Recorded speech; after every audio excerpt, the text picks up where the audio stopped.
Did your father have a personal opinion of Mayor Daley that it wasn't necessarily reflected in the writings and the commentaries? I do think that at dinner table we would always talk about whatever was going on in the world and stuff, and I don't remember any antipathy toward him personally as Richard J. Daley as a man. The only thing that I really remember is that he thought that Richard J. Daley had corrupted his children, and that was an unforgivable sin. Mm-hmm. And that's the corruption being the sort of Heil and Heil stuff of introducing his kids to the notion that the government was a trough for their professional livelihood and enrichment, and that the government did owe them work, and that's been the history of their lives. But that he found that that it's okay to play rough, it's okay to do what you do as the mayor and the chairman of the Cook County Democratic Organization, et cetera, and be a tough mayor. But when that was crossing the line for him. But that was the only thing that really lingers. Do you have any other thoughts on Mayor Richard J. Daley before we turn a page here? No, I mean, other than I think it's a dangerous time because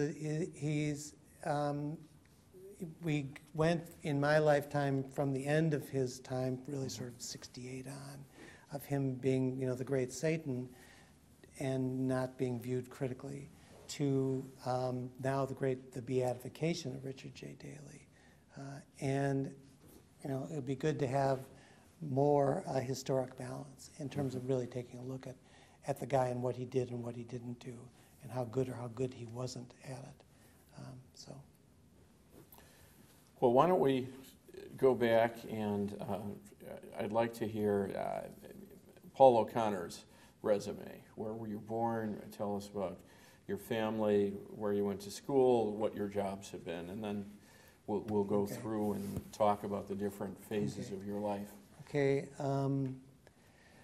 I was born January 21st, 1947 at St. Anne's Hospital on the west side, where all of my brothers and sister were born. How many brothers? I've got 3 brothers and a sister. And my first memories were, I have a vague memory of being really little at the Marshall Field Town and Garden Apartments, which are pretty swank, post-World War II stuff on Sedgwick Street. Then we moved to Westchester when it was just being developed. So I sort of remember the Congress Expressway being built and all that sort of forming up out there and just being built.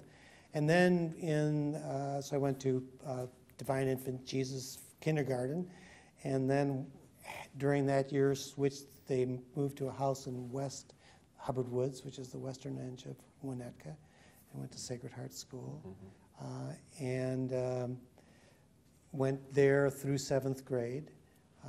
And then in the 8th grade, I went to boarding school in Portsmouth, Rhode Island, called Portsmouth Abbey. It's now called Portsmouth Abbey School. It was then Portsmouth Priory School, depending on the size of the monastery. I hung out with all the Northeast Corridor people who thought that Chicagoans literally had Indians and those kind of things. It really is amazing how provincial their view was. And then I went to the University of Chicago for about a year and a half, and then dropped out and first protesting the draft and General Hershey, that of the draft and all that stuff. And then ended up with a 1A, which was the highest draft listing, and went to the Army as an enlisted man for 4 years. And they took me to the Summer of Love in the West Coast, where I was at Monterey Language School. And then I went from Monterey to Germany for 2.5 years. And after there, I came out and went to the School of the Art Institute of Chicago for a little while, and then needed to get a job to live. So I did the only place I thought I could go, which was the City News Bureau of Chicago, and then went from City News Bureau to being Mike Royko's leg man at the Chicago Daily News, the greatest newspaper Chicago's ever had, by far. And then I was hired away from him by John Calloway, who had just gone to Channel 11 to start his nightly public television show called Public News Center, which was a sort of a disaster. And then I left there to go to Seattle. I had a buddy in the Army, and so I went to Seattle. I'd visit him on vacation, and they had neighborhoods. I'd been raised on the lore of neighborhoods and all this kind of stuff. Well, they actually had them still. And so I went to, moved to Seattle. I had gotten married, and I moved to Seattle and eventually got a job as my money was running out at the Seattle Post-Intelligencer, also now defunct. And did that, was sort of urban affairs writer and restaurant critic, of all things. And then a guy I had covered who had been the King County executive, John Spellman, became governor of Washington State in the last time we had these economic times, and basically a depression in 1980 in Washington State. It was definitely a depression. And I was his speechwriter and traveling aide and press secretary. And he narrowly was not reelected. And I went 10 months without a job, came back to Chicago because Governor Thompson's office had a scandal in public health for salmonella, that people were dying of the milk. And the director of public health was in Mexico getting fertility shots. And they thought that was something you could run against him on. And so they brought me and another guy in to clean up public health. And I got involved in AIDS and then went from there to Department of Commerce. Sorry, I can't hold the job, obviously. And then went from the Department of Commerce and Community Affairs of the state. I ran international and business development. And then left that to do the marketing for Dick Duchessois at Arlington Racecourse. And then left that to go open up Eastern Europe for Young and Rubicam, and did the Hungarian World's Fair from Budapest. Came home, went to a small advertising agency. I was there for a few years, and Daley's office called up and said, would I consider starting up World Business Chicago as an economic development entity? I said yes, did that for 8.5 years. Felt I was way beyond my shelf life, and so left, and then did a year of consulting, and which did some fun things, and then now I'm at the Chicago Metropolis 2020, where I wear two hats. One is the Director of Communications for Metropolis, and the other is the Director of Communications and Marketing for the Burnham Plant Centennial. Well, that was the thumbnail version. Let's go back and take a longer time on each of them. The City News Bureau, what was that like? City News Bureau is the great training ground of journalists in America, and it was terrorizing. And that's what you came in, they assumed you knew nothing, no matter how much or how little education you had. And the first thing you did was police beat. And get things right. To say a street was west versus east or boulevard versus avenue was, you have no idea how bad a mistake that is. Everything you did was, everything you communicated was attributed, so you did nothing yourself, no direct observations. It always had to be attributed. There was a great bane of all, and you dictated your stuff as a police reporter to rewrite. And that organization was then supplying at that time, like 54 different news operations in the city, all the daily newspapers, all the radio and television stations. And that was sort of the alert section. Covered police and fire. Then when you're good enough at that, then you started working through the beats, in which you were on the beats with reporters from each of the 4 daily newspapers, and you were the rookie.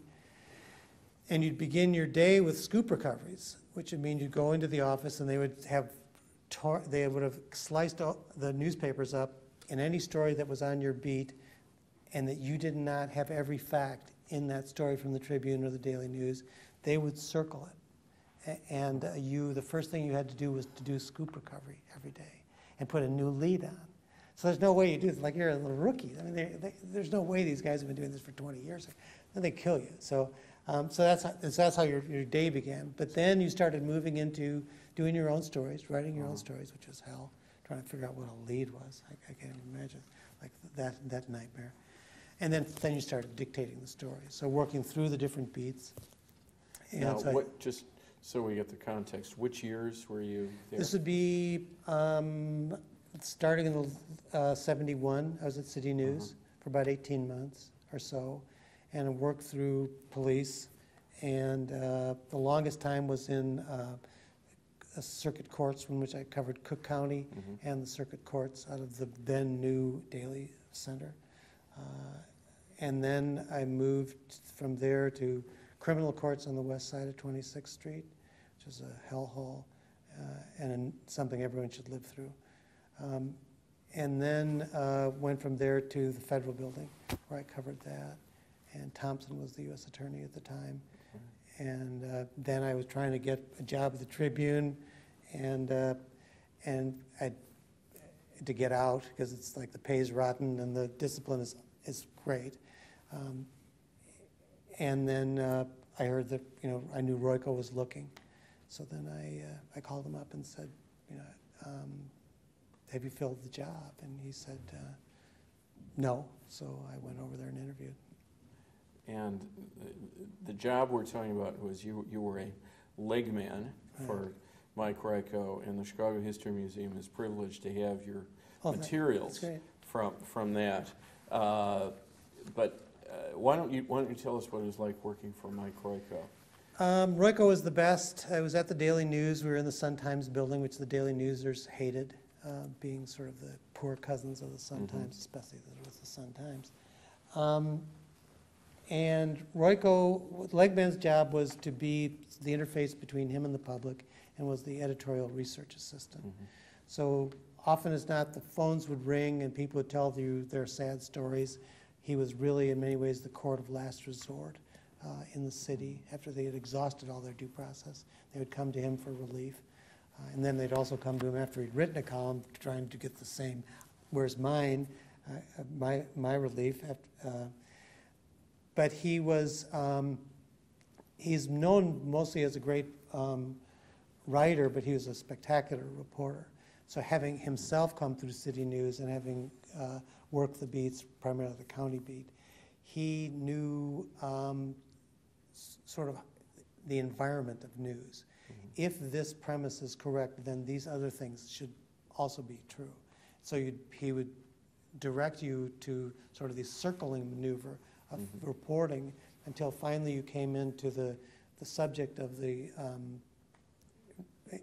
investigation, and that person was already nailed. And so then you'd have the interview with him or her, and that would be over for